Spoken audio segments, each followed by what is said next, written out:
Welcome back to the Jenstead. I'm Mary. Today's Monday, December 22nd, 2025, and San Francisco just had a major blackout this weekend. On Saturday morning, there was a fire at a PG&E substation that resulted in up to 130,000 customers losing their electricity. And apparently the outages started at 9:30 in the morning. And from what I read, the crews didn't show up to the substation until 3 in the afternoon, and the fire was put out by 6. So I'm not quite sure why it took so long for the authorities to identify that there was a fire at the substation. It shows how vulnerable our grid is. And PG&E said the damage was extensive, significant, and the repairs will be very complex. And they're expecting to have all the power restored by this afternoon in San Francisco time. So on one of the busiest weekends of the year, they have a major power outage. And this could happen anywhere. And you're seeing the grid is very vulnerable, whether or not that was just an electrical fire, whether or not it was set deliberately. We've seen things happen to the substations before. And so that is why it's so important, no matter where you are, to always be prepared if your power goes out. And think about, are you prepared if it goes out for 24 hours? Because your fridge, if you don't have a generator, your fridge is only going to hold your food cold for up to 6 hours. That's why it's important to always keep extra ice around so you can keep that. Also, a freezer, a full freezer will last without power for up to 48 hours. So what do you do if you lose power for a week? And here are some of the things to think about when there is a power outage. You cannot charge your electric vehicle if you have an electric vehicle. In fact, the Waymo taxis that are autonomous, and these drive all over the place in San Francisco. Well, when the power went out, they weren't functioning, and they literally were just stopped in the middle of intersections, in the middle of the street. Talk about making about an unsafe situation. I don't think those should be on the road, because there have been some. Every time the power goes out, they shut down. They could block an intersection when emergency vehicles are trying to get through. So you won't have your hot water heater is not going to work. You have no heat or AC, depending on what time of the year it is. Now we're in December. No lights, obviously. No gasoline, because the pumps are not going to work when the power's out. And so the stations cannot operate. Plus, you can't use the credit card. No banking, because there's no power. No shopping, because most of the stores don't do cash. They cannot operate without their computer systems up and running, which requires power. So there's no shopping. And that's why you really need to think about these things. Also, if you have a well and the power goes out, you don't have any water because the well pump depends on electricity to function. And I remember Christmas in 1998 in the ice storm we had in Williamsburg, and we were out of power for a week, and it was very cold, and we lived in a townhouse, so we did not have a fireplace. And we learned a lot. And one of the things I did learn is how important it is to make sure you're keeping extra water on hand, a camp stove, even emergency candles can actually generate a good bit of heat. But depending where you're living, we were in a townhome at the time, you could get to kind of those small butane heaters, which help significantly. But basically, eventually you had to pretty much cook anything you had in your freezer. And so we had the grills out front and kind of had a big cookout on Christmas evening with the neighbors. But other thing was kind of funny, that Christmas was the first Christmas where we had electronics. And of course, our son got his first Super Nintendo. Well, we didn't even touch the Super Nintendo until the power came back on.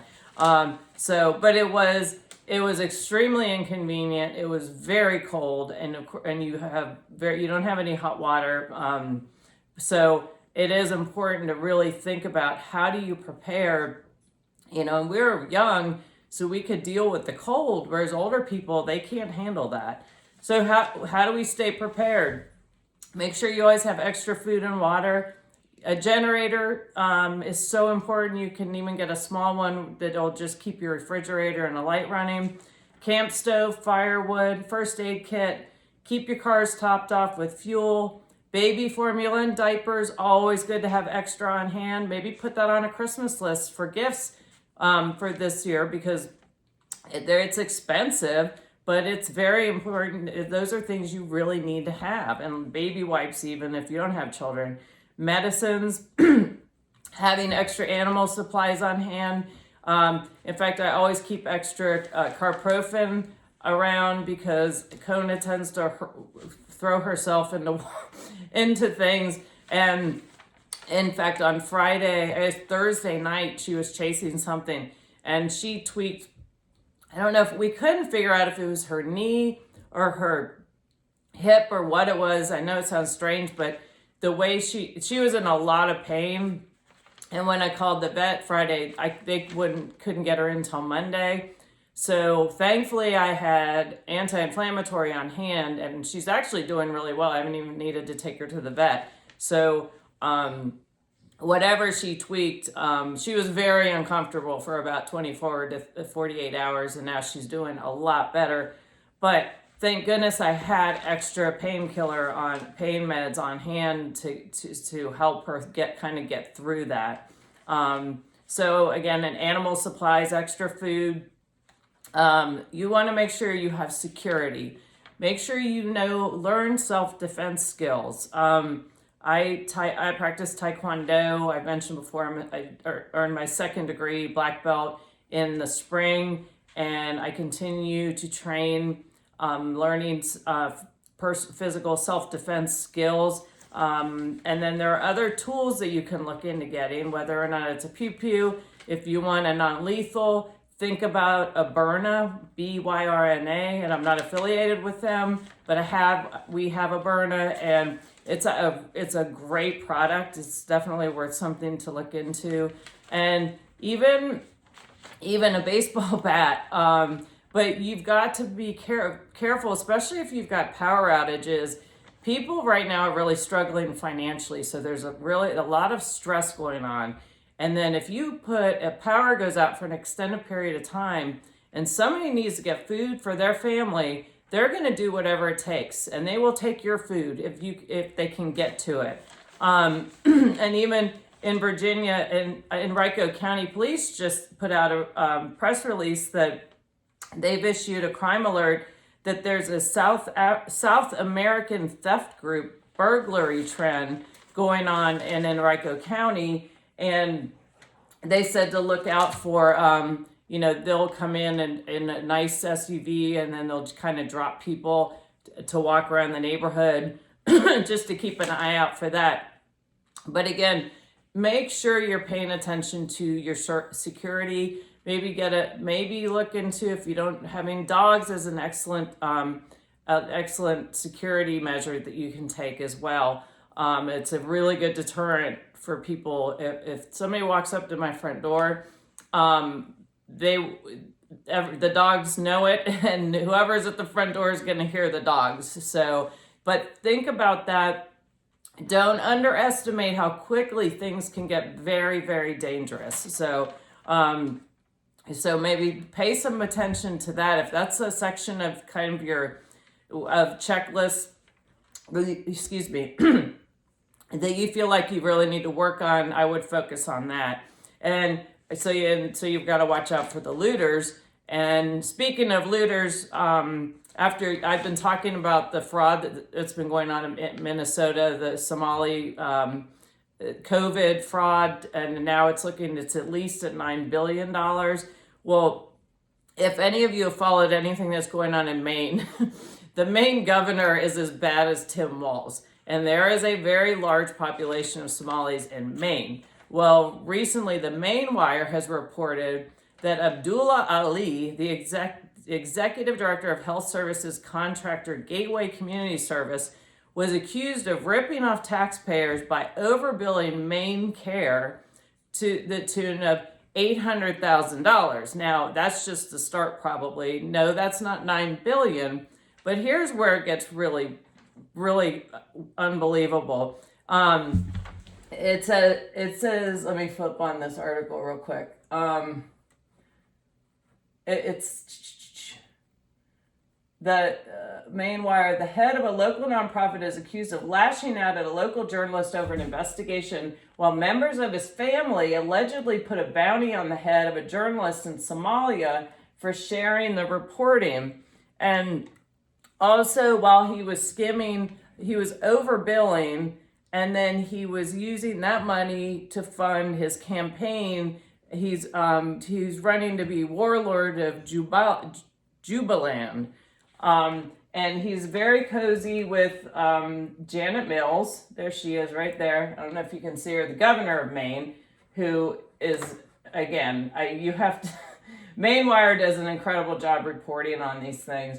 But so he has threatened this reporter, Steve Robinson, and then put a bounty on a reporter's head who lives in Somalia for highlighting the fraud. And on top of that, Janet Mills and her people have been going after, as they said in the article, sending her goons after people who are asking questions about whether or not there's ongoing fraud happening in the main care program. So anytime somebody in a position of leadership, instead of saying, well, sure, let's look into that, make sure everything is fine. It's just like with the elections, with the counting of ballots behind cardboard walls, and to be called names because you have a question as to the integrity of something.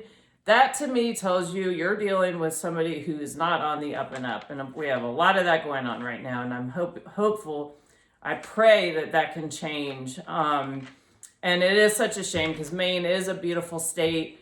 Our family my mom has a place up there, and we have family up there as well.